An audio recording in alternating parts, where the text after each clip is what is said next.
quelle est la base de départ? Alors, la base de départ, c'est... Je ne sais pas si ça marche. La base de départ était toute simple. C'était qu'il y avait une... Ça marche? Il y avait une ONG qui s'appelle Barefoot College. Il y a une ONG qui s'appelle Barefoot College, voilà, qui fait ce que vous avez vu dans les villages.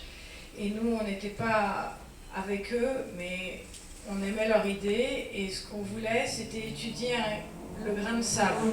Voilà, on savait que ça allait perturber le système. Mais le film a vraiment commencé quand on a rencontré Néné. Nous, on a vraiment... Enfin, tout a démarré, en fait, les premières images que vous avez vues, c'était presque du repérage.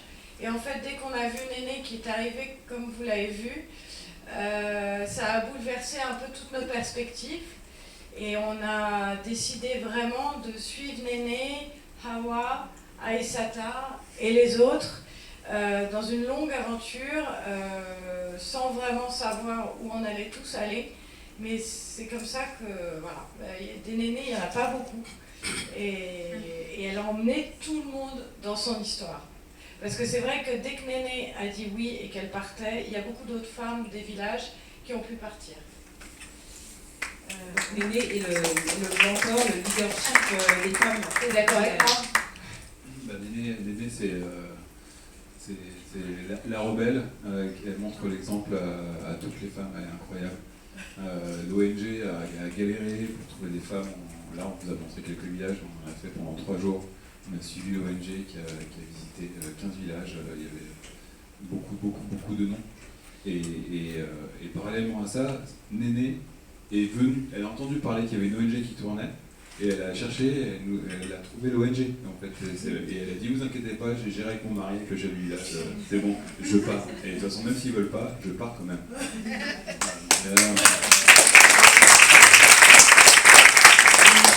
Une question pour Néné. Néné, se voir pour la première fois, c'est votre première séance au cinéma, et en plus vous voyez pour la première fois à l'écran. Qu'est-ce que ça fait de voir sa famille, de voir son village, de voir son parcours?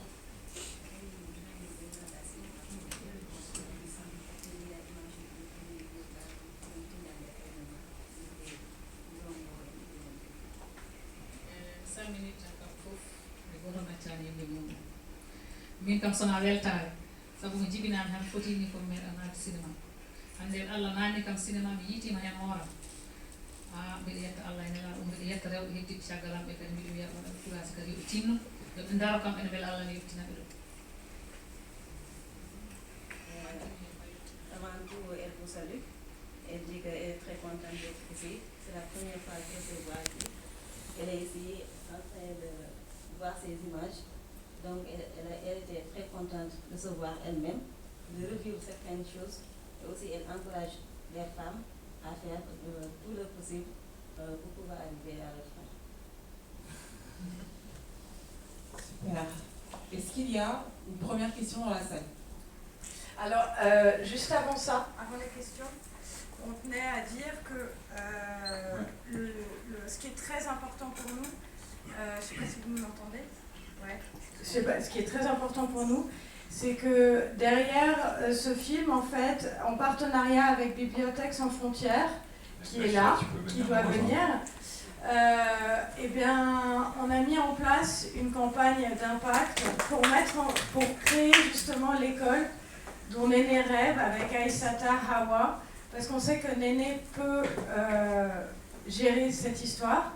Et donc, avec la production, on est en partenariat avec Bibliothèques sans frontières. Sachez que le film sera diffusé à Canal Olympia, je pense, voilà, Canal Olympia, pendant un mois.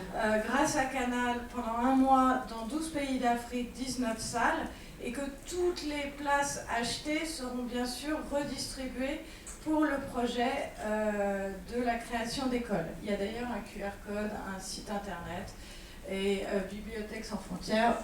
Bachir en parlera mieux que nous. Mais voilà, l'idée c'est vraiment de faire, en tout cas en termes local, pour Néné, Hawa, Aïssata et les enfants qui rentreront dans cette école. Mais en fait, Voilà, les ONG, c'est compliqué, mais en tout cas, on a vraiment confiance en Néné pour aller jusqu'au bout du projet. Et je veux ajouter aussi, on remercie beaucoup Séraphine de nous avoir invités, et a priori on espère avoir d'autres projections grâce à elle, et, Grâce à Canal+. et elle nous a appris qu'il y avait des écrans mobiles, donc on va pouvoir, on l'espère, montrer ce film dans les villages de Néné, Awa. Et je voulais juste rajouter une petite chose avant, c'est que Aïssata devait venir, et on a appris que c'est un heureux événement, et elle est enceinte, elle est à terme là, donc voilà, Le voyage était très long. c'est terrible par rapport à ce qu'elle nous dit dans le film. Voilà, mais je pense qu'elle aura quand même la force de lutter et de devenir une future Néné. Félicitations, en tout cas, c'est assez touchant de voir ces parcours de femmes de différentes générations en plus. Donc c'est assez touchant. J'avoue, je suis encore un peu émue. Est-ce qu'il y a des questions dans la salle ou pas du tout? Et elles peuvent toutes être traduites à Néné et Hawa, s'il n'y a pas de problème.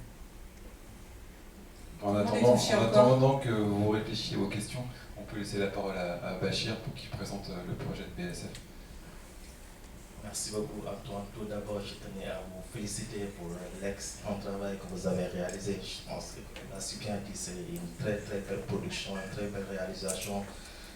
On sort de cette salle très ému, très ému. Et pour revenir un peu sur le projet qui lie Fédération Studio et Bibliothèque Sans Frontières, le but pour nous, c'est vraiment de poursuivre l'excellent travail qui a été réalisé. En faisant quoi? En faisant en sorte que tous les besoins qui ont été exprimés par ces braves dames soient réalisés par Bibliothèque Sans Frontières ainsi que la Fédération Studio. C'est d'abord la mise en place d'une école sur place à travers une médiathèque numérique qu'on va déployer sur place, qui pourra se transformer en école, qui pourra se transformer aussi en poste de santé. Et l'idée pour nous, c'est de faire en sorte que ces belles femmes puissent continuer de s'instruire, puissent continuer de s'auto-former, et que leurs enfants aussi aient accès à l'école et accès à l'éducation. Et c'est ce travail-là que nous comptons faire. Et c'est pour cette raison que nous avons lancé ensemble la campagne de levée de fonds.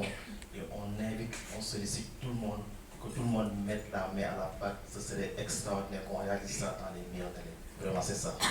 Voilà un petit QR code si vous voulez. Derrière. Il y a le site Lumière des femmes. Oui, ça donne accès au voilà, site. qui donne accès aussi. Effectivement, c'est ça. Je pense que côté Institut français, on pourra aussi relayer. Et il faudrait qu'on en parle parce que nous, on a des dispositifs d'accompagnement spécifiques sur les projets de développement durable, mais on aura l'opportunité, j'espère, d'en parler dans un second temps. On aimerait bien avoir l'avis de Néné sur le projet d'école et qu'elle nous rappelle pourquoi c'est important. Je ne sais pas ce que vous en pensez. Très bien. Allez.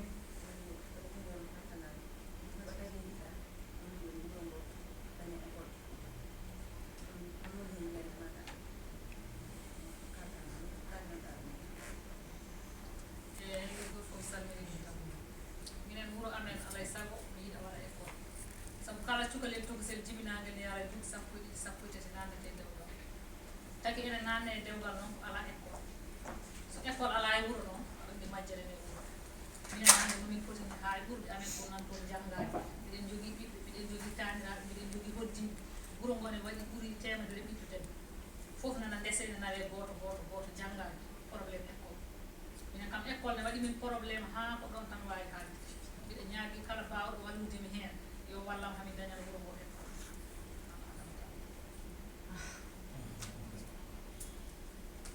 Elle dit que son souhait d'avoir un école dans son village et que la plupart des jeunes filles se marient très tôt, à l'âge de 12 ans.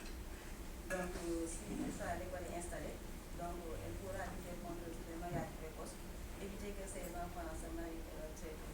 Donc, ils n'ont pas d'activité, raison pour laquelle les parents marient les filles très tôt. Est-ce que tu peux le redire? Est-ce que tout le monde a entendu? Non. Non. On va le redire. Elle dit qu'elle aimerait que son village ait une école, c'est pour lutter contre les mariages. C'est pour lutter contre les mariages précoces. Donc, les jeunes filles se marient à l'âge de 12 ans, c'est parce qu'ils n'ont pas d'activité. elles ne vont pas à l'école. Il y a plus de 100 filles qui se marient très tôt. Donc si toutefois l'école est installée, donc elle pourra lutter contre ces mariages précoces, faire en sorte que ces jeunes filles aillent à l'école.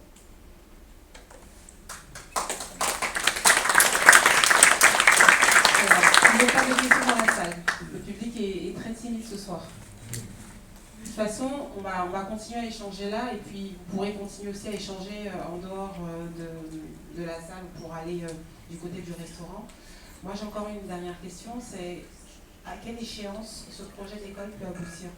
Ça veut dire que où vous en êtes aujourd'hui concrètement sur la levée de fonds, sur la structuration de son projet? Je suis déjà dans mon rôle, désolé. Ouais, non, mais c'est très bien. C'est question, je travaille. On aimerait qu'il aboutisse le plus vite possible, évidemment. Après, alors, je voulais aussi rendre hommage à Isabelle Dagnac, notre productrice, qui s'est beaucoup investie, qui nous a permis de faire ce film, et qui a su aussi fédérer dans la production fédération, et qui a trouvé des alliés de poids, comme Canal, Arte, l'Institut. Elle nous soutient, elle aurait tellement aimé être avec nous, mais voilà, elle pouvait pas. Et oui, voilà. Donc les fédérations a déjà mis la main à la pâte en mettant une certaine somme d'argent pour encourager, et on va essayer de suivre tous les bénéfices, plein de choses. Et on va essayer d'encourager, de fédérer pour qu'il y ait un effet boule de neige. Et en fait, c'est pas grand-chose pour... Je te laisse Bastia, mais c'est pas grand-chose en fait. Je pense que si tout le monde s'y met un petit peu, juste elles auront une école, ce qui est juste incroyable, parce que pour nous une école c'est normal. Là-bas ça devrait être normal, mais ça l'est pas du tout, quoi. Ça serait exceptionnel. En fait, on a un objectif de collecte à hauteur de 100 à 120 000 euros, c'est ça, ce serait ça l'idéal pour nous. Et l'objectif serait qu'à la rentrée prochaine, que tous ces enfants-là puissent vraiment accéder à l'école, c'est ça l'objectif. Donc cela veut dire qu'au mois d'octobre prochain, il faudrait que les salles de classe, que tout le dispositif soit sur place pour qu'on puisse démarrer. Moi j'ai une autre question à Caroline Comiti. Caroline Comiti, elle est conseillère santé à l'ambassade de France. Et Caroline fait pas mal de prévention au sein de l'ambassade et au-delà. Et elle nous expliquait il n'y a pas très longtemps que quand une femme a un enfant avant 20 ans, en général, ça endommage fortement sa santé. Et que souvent, les mariages précoces accélèrent les grossesses. Et en général, à 20 ans, on a déjà 5 ou 6. Et que l'espérance de vie est souvent très menacée. Caroline, est-ce que tu peux en parler rapidement? Je suis désolée, oui, ça va être... bonjour. Bonsoir. Non, mais après, on va pas faire une discussion santé ici, mais effectivement, la mortalité maternelle est intimement liée à l'âge des grossesses, au nombre de grossesses, au fait que ce soit répété, pas espacé, très jeune, ou très tard d'ailleurs. Et au Sénégal, ça peut être très très très surprenant, mais les chiffres sont très mauvais. On a des discussions en permanence sur ce sujet, et ça n'est pas forcément lié au système de santé, c'est-à-dire que ce n'est pas forcément lié directement à l'accès aux soins, mais plutôt au rôle de la femme et à ses grossesses très précoces. Mais je pense que je n'apprendrai à personne dans cette salle pourquoi il y a des grossesses précoces. Mais c'est un vrai sujet, et ça les handicape toute leur vie, parce qu'il y a des fistules, il y a beaucoup de complications derrière. C'est vraiment le principal problème ici. C'est un problème aussi au niveau législatif du code de la famille. Donc là, je sais que le Premier ministre, votre Premier ministre a fait des déclarations. Voilà, ça provoque beaucoup d'enjeux, et là on le voit très bien avec cette jeune fille qui n'est pas là ce soir. Et voilà, c'est très triste. Et j'ai encore une avant-dernière question. On voit que quand les femmes rentrent avec des compétences, des connaissances que d'autres hommes du village n'ont pas, à certains endroits ça rassure parce qu'on a une montée en compétences dans le village, et à d'autres endroits on se dit non, il ne faut pas que ça bouge, t'es parti, tu es revenu, tu restes à l'endroit où tu étais. C'est intéressant de voir ces différentes trajectoires. C'est vrai que quand elles partent, on se dit, quand elles vont revenir, elles vont imposer le respect. Et en fait, pas forcément, il y a comme de la résistance à cet endroit, j'ai l'impression. Mais en fait, Ça marche ou pas? Ouais. En fait, nous, ce qui nous a beaucoup intéressé dans le processus du film, c'est aussi la deuxième partie. Parce qu'en fait, on s'est rendu compte de comment naît le libre arbitre. Et c'est un processus long qui nous correspond à tous et toutes, surtout. Et en fait, ce qu'on a vu avec Néné, Hawa et Aïssata, c'est qu'effectivement, je parle pour toi, Néné, je suis désolée, mais elles sont arrivées pensant qu'elles avaient énormément changé pendant ces 4-5 mois. Elles avaient découvert énormément de choses, elles avaient appris énormément de choses, et elles pensaient qu'avec les panneaux solaires, tout allait changer. Tout. Et en fait, les hommes et les autres membres du village, il n'y a pas que les hommes, la tradition n'avait pas changé, il n'y a rien qui a bougé, mais ce n'est pas du tout une critique pour la tradition, c'est juste que ça n'avait pas bougé au même rythme qu'elles. Et ce qu'elles ont pris du temps à comprendre, c'est pour ça qu'on est venu beaucoup de fois après, et qu'elles ont compris par elles-mêmes, nous on n'avait aucune intrusion, c'est même Hawa qui s'en est beaucoup rendu compte, c'est que si elles ne changeaient pas elles-mêmes, ça n'allait pas bouger. Et que c'est pas en arrivant juste avec des panneaux solaires, de la lumière, que les choses allaient changer. C'était à l'intérieur d'elles-mêmes, c'était déjà le constater la différence de traitement entre les hommes et les femmes.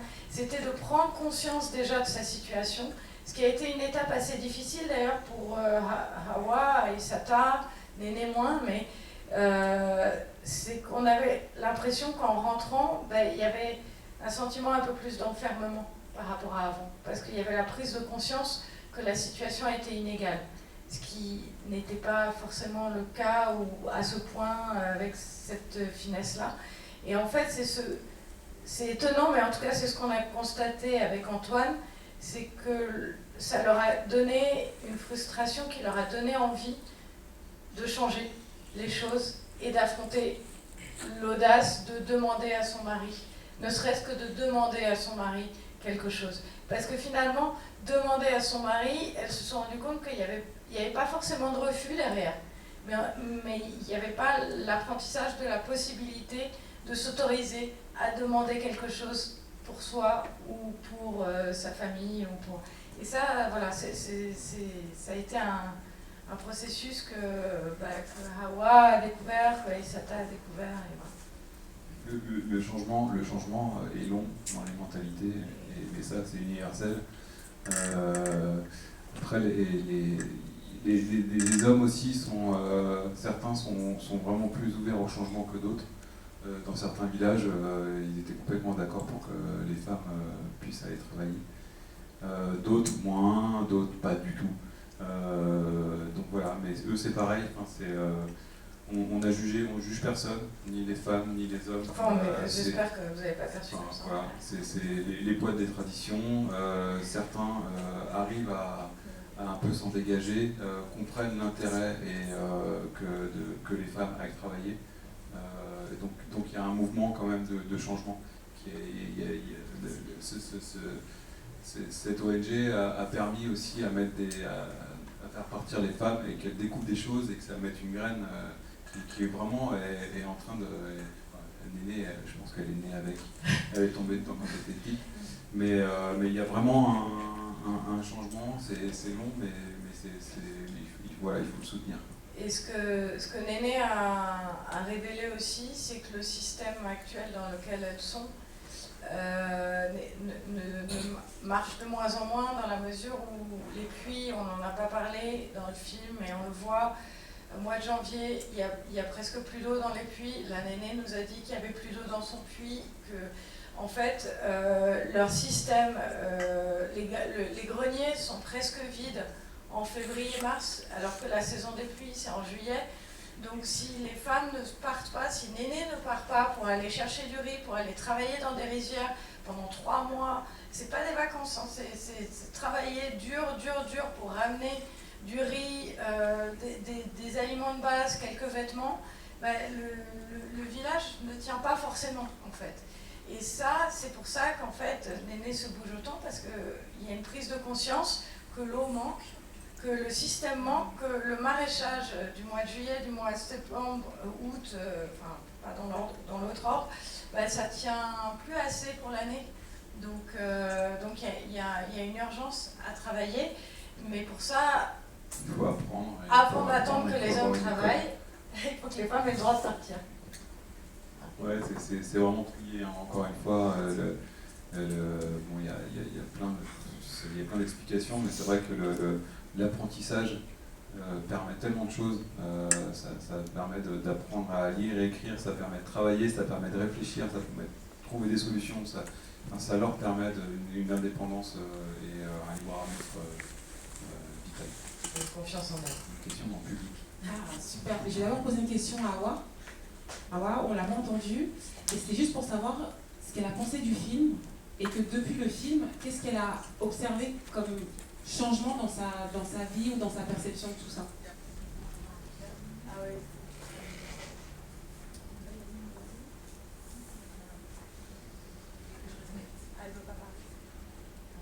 Ok, très bien, pas de souci. Dans ce cas, est-ce qu'il y a une question dans le public? Oui. Justement, je voulais demander aussi à Hawa et à Néné si vous aviez aussi pu transmettre un peu vos savoirs et si vous avez pu inspirer les jeunes filles dans votre village et justement leur apprendre aussi à fabriquer ces panneaux solaires, à manier tout ça.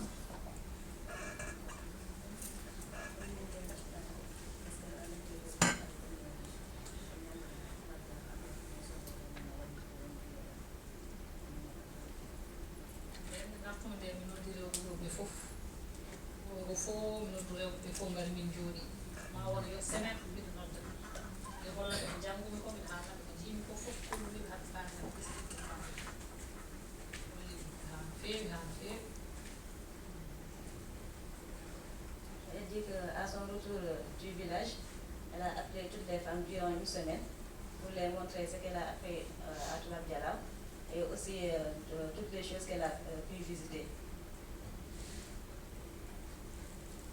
Merci beaucoup. Est-ce qu'on a une dernière question? Ou on va juste remercier cette équipe qui nous a apporté ce film merveilleux, qui va nous permettre de tous réfléchir. Et vraiment merci parce que c'est un super travail, c'est un film à débat. Je pense qu'il faut le montrer le plus possible et en débattre. Parler de la constitution des femmes, de parler de ces savoir-faire qui sont souvent transmis plutôt à des hommes qu'à des femmes. Enfin, je pense qu'il y a pas mal de sujets à explorer, même au-delà de ce projet d'école.